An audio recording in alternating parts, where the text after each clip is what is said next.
ವೇದಾಂತ ಅಕಾಡೆಮಿಗೆ ಎಲ್ಲರಿಗೂ ಕೂಡ ಸ್ವಾಗತ.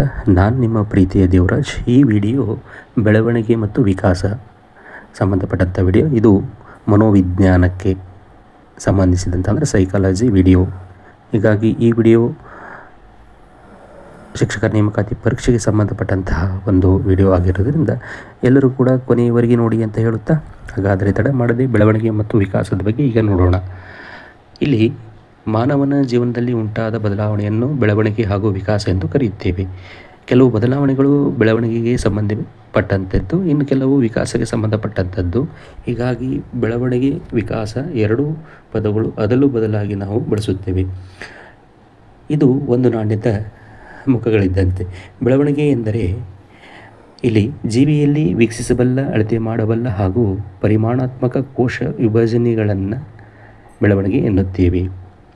ವ್ಯಕ್ತಿಯ ಬೌದ್ಧಿಕ ಬದಲಾವಣೆಯಾಗಿದ್ದು, ವ್ಯಕ್ತಿಯ ಬಾಹ್ಯ ಅಂಶಗಳಾದಂಥ ಆಕಾರ, ತೂಕ, ಎತ್ತರದಲ್ಲಾಗುವ ನೇರವಾಗಿ ವೀಕ್ಷಿಸಬಲ್ಲ ಪರಿಮಾಣಾತ್ಮಕ ಬದಲಾವಣೆಯನ್ನು ನಾವು ಬೆಳವಣಿಗೆ ಎನ್ನುತ್ತೇವೆ.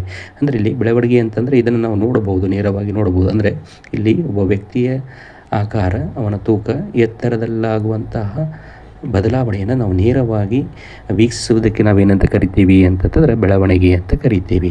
ಅಂದರೆ ಒಂದು ಮಗುವಿನ ಬೆಳವಣಿಗೆಯು ಒಂದು ಹಂತದಲ್ಲಿ ನಿಂತು ಹೋಗುತ್ತದೆ. ಅಂದರೆ ಪ್ರೌಢ ಹಂತಕ್ಕೆ ತಲುಪುತ್ತಾ ಇದ್ದಂತೆಯೇ ಏನಪ್ಪ ಅಂತಂದರೆ ಬೆಳವಣಿಗೆ ನಿಂತು ಹೋಗುತ್ತದೆ.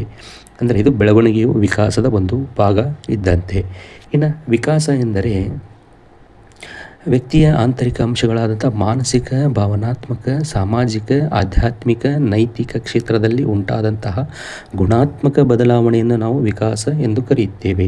ಅಂದರೆ ಇಲ್ಲಿ ಒಂದು ಮಗುವಿನ ಅಥವಾ ಒಬ್ಬ ವ್ಯಕ್ತಿಯ ಅಂದರೆ ಇಲ್ಲಿ ವಿಕಾಸ ಅಂತಂದರೆ ಇಲ್ಲಿ ಆ ಮಗುವಿನ ಆಂತರಿಕ ಅಂಶಗಳಾದಂತಹ ಮಾನಸಿಕ ಆಗಿರಬಹುದು, ಭಾವನಾತ್ಮಕ, ಸಾಮಾಜಿಕ, ಆಧ್ಯಾತ್ಮಿಕ, ನೈತಿಕ ಕ್ಷೇತ್ರದಲ್ಲಿ ಉಂಟಾದಂಥ ಗುಣಾತ್ಮಕ ಬದಲಾವಣೆಯನ್ನು ನಾವು ಏನಂತ ಕರಿತೀವಿ ಅಂತಂದರೆ ವಿಕಾಸ ಅಂತ ಕರಿತೀವಿ. ಅಂದರೆ ಇಲ್ಲಿ ವ್ಯಕ್ತಿಯ ಆಂತರಿಕ ಅಂಶಗಳಾದಂತಹ ಮಾನಸಿಕ ಆಗಿರ್ಬೋದು, ಭಾವನಾತ್ಮಕ ಆಗಿರ್ಬೋದು, ಅವನ ಸಾಮಾಜಿಕ, ಅವನ ಆಧ್ಯಾತ್ಮಿಕ, ಅವನ ನೈತಿಕ ಕ್ಷೇತ್ರದಲ್ಲಿ ಉಂಟಾದಂತಹ ಒಂದು ಗುಣಾತ್ಮಕ ಬದಲಾವಣೆಯನ್ನು ನಾವೇನೆಂದು ಕರಿತೀವಿ ಅಂತಂದರೆ ವಿಕಾಸ ಅಂತ ಕರಿತೀವಿ.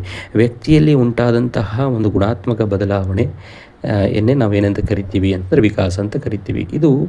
ಇದೊಂದು ಆಂತರಿಕ ಬದಲಾವಣೆಯಾಗಿದ್ದು, ವ್ಯಕ್ತಿಯ ಜೀವನದುದ್ದಕ್ಕೂ ಕೂಡ ಉಂಟಾದಂಥ ಗುಣಾತ್ಮಕ ಅಂಶಗಳಾಗಿ, ಅಂದರೆ ಒಬ್ಬ ವ್ಯಕ್ತಿಯು ಹುಟ್ಟಿನಿಂದ ಸಾಯುವವರೆಗೂ ಕೂಡ ನಿರಂತರವಾಗಿ ಕಂಡುಬರ್ತದೆ. ಅಂದರೆ ಇಲ್ಲಿ ಬೆಳವಣಿಗೆ ಅನ್ನೋದು ನಾವು ಕೇವಲ ಒಂದು ಹಂತಕ್ಕೆ ನಿಂತು ಹೋಗ್ತದೆ. ಬಟ್ ವಿಕಾಸ ಅನ್ನೋದು ಏನಪ್ಪ ಅಂತಂದ್ರೆ ನಿರಂತರವಾದಂಥ ಒಂದು ಪ್ರಕ್ರಿಯೆ. ಅಂದರೆ ಒಂದು ಮಗು ಅವನು ಜನನದಿಂದ ಹಿಡಿದುವರೆಗೂ ಕೂಡ ಅವನು ಸಾಯುವವರೆಗೂ, ಜನನದಿಂದ ಹಿಡ್ಕೊಂಡು ಮರಣದವರೆಗೂ ನಿರಂತರವಾಗಿ ನಡೆಯುವಂತಹ ಒಂದು ಗುಣಾತ್ಮಕ ಬದಲಾವಣೆಯನ್ನು ಏನಂತ ಕರಿತೀವಿ ಅಂತಂದರೆ ಇಲ್ಲಿ ವಿಕಾಸ ಅಂತ ಕರಿತೀವಿ.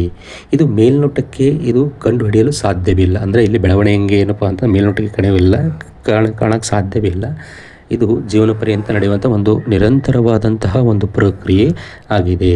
ಇನ್ನು ಬೆಳವಣಿಗೆ ಮತ್ತು ವಿಕಾಸಕ್ಕೆ ಸಂಬಂಧಪಟ್ಟಂತಹ ಇರುವಂಥ ಒಂದು ಸಂಬಂಧವನ್ನು ನೋಡಿದಾಗ, ಈಗಾಗಲೇ ಹೇಳಿದ ಹಾಗೆ ಬೆಳವಣಿಗೆ ಹಾಗೂ ವಿಕಾಸ ಒಂದು ನಾಣ್ಯದ ಎರಡು ಮುಖಗಳಿದ್ದಂತಂದ್ರೆ ಇಲ್ಲಿ ವ್ಯಕ್ತಿಯು ವಿಕಾಸದ ಮೇಲೆ ಬೆಳವಣಿಗೆ ಪ್ರಭಾವ ಬೀರುತ್ತದೆ. ಸದೃಢ ದೇಹದಲ್ಲಿ ಸದೃಢ ಮನಸ್ಸು ಎಂಬಂತೆ ವ್ಯಕ್ತಿಯ ಬೆಳವಣಿಗೆಯಲ್ಲಿ ಪರಿಪೂರ್ಣವಾದರೆ ವಿಕಾಸವೂ ಕೂಡ ಪರಿಪೂರ್ಣ ಆಗ್ತದೆ. ಉದಾಹರಣೆಯನ್ನು ನೋಡಿದಾಗ ಮಗುವಿನ ಬೆಳವಣಿಗೆ ಅಂದರೆ ಅವರ ಮಗುವಿನ ಒಂದು ಮೆದುಳು ಬೆಳವಣಿಗೆ ಆದರೆ ಮೆದುಳಿನಲ್ಲಿ ಆಲೋಚನೆ, ಬುದ್ಧಿಶಕ್ತಿ, ಸೃಜನಶೀಲ ವಿಕಾಸವಾಗುತ್ತದೆ. ಅಂದರೆ ಇಲ್ಲಿ ಮಗುವಿನ ಒಂದು ಮೆದುಳು ಬೆಳವಣಿಗೆ ಆತಪ್ಪ ಅಂತಂದ್ರೆ ಆ ಒಂದು ಮಗುವಿನ ಆಲೋಚನೆ ಆಗಿರ್ಬೋದು, ಬುದ್ಧಿಶಕ್ತಿ ಆಗಿರ್ಬೋದು, ಸೃಜನಶೀಲ ಇದು ಕೂಡ ವಿಕಾಸವಾಗ್ತದೆ.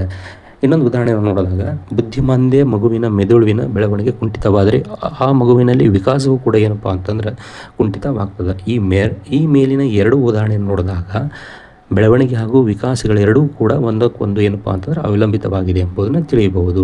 ಇನ್ನು ಅತ್ಯಂತ ಪ್ರಮುಖವಾದಂತಹ ಒಂದು ವಿಷಯ ಏನಪ್ಪ ಅಂತ ಇದರೊಳಗಡೆ ಮಕ್ಕಳ ವಿಕಾಸದ ತತ್ವಗಳು ಭಾಳಷ್ಟು ಬರ್ತವೆ. ಅದರಲ್ಲಿ ಇದು ಈಗಾಗಲೇ ಸಾಕಷ್ಟು ಬಾರಿ ಏನಪ್ಪ ಅಂತಂದರೆ ಮೇಲ್ಗಡೆ ಪ್ರಶ್ನೆಗಳು ಬಂದ ಸಪೆಲೋ ಕಾಡಲ್ ತತ್ವ. ಅಂದರೆ ಹಂಗಂದ್ರೆ ಏನಪ್ಪ ಅಂದ್ರೆ ಭ್ರೂಣದ ತಲೆಯು ಕಾಲುಗಳಿಂದ ಬೇಗ ಬದಲಾವಣೆಯನ್ನು ಅಂದರೆ ಬೆಳವಣಿಗೆಯನ್ನು ಹೊಂದುತ್ತದೆ.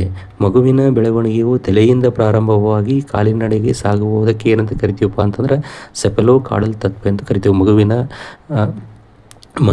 ಮಗುವಿನಲ್ಲಿ ಬೆಳವಣಿಗೆಯಾದ ನಂತರ ಅಂದರೆ ಇಲ್ಲಿ ಮಗು ಏನಪ್ಪ ಅಂತಂತಂದ್ರೆ ಮೊದಲು ಬೆಳವಣಿಗೆ ಆಗುವಂಥ ಭಾಗ ಏನಪ್ಪ ಅಂತಂದ್ರೆ ಅದು ತಲೆಯ ಭಾಗ ಅಂತ ಕರಿತೀವಿ. ಹೀಗಾಗಿ ಇದ್ರ ಮೇಲುಗಡೆ ಈಗಾಗಲೇ ಸಾಕಷ್ಟು ಪ್ರಶ್ನೆಗಳು ಬಂದಿದೆ.